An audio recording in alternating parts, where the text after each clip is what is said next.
Pilots in our area, listen up. Military leaders are warning you to make sure that you know where you can and cannot fly this summer. It comes amid reports of increases in violations over restricted airspace, including a hotspot here in our area.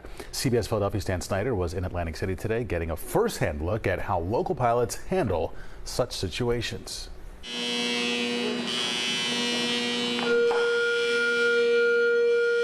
One minute you're sitting in your chair watching TV, next minute you're in the sky flying. Sirens blare at the New Jersey Air National Guard 177th Fighter Wing Base in Atlantic City, and pilots rush to their jets.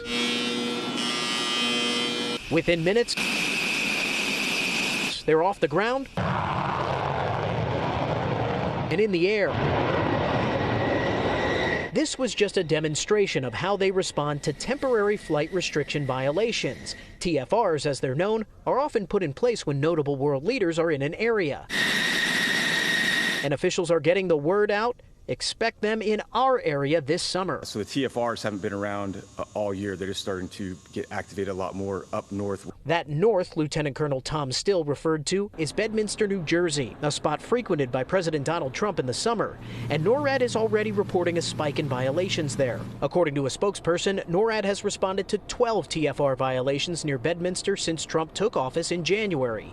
8 happened between June 20th and the 21st.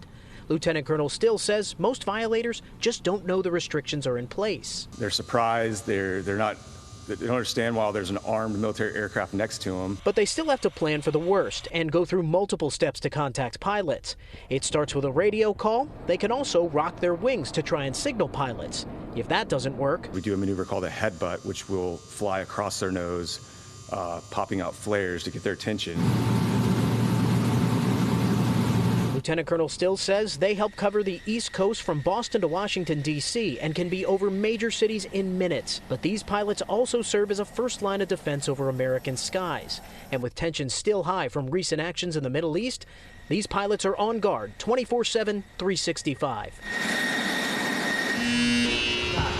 Dan Snyder, CBS News, Philadelphia.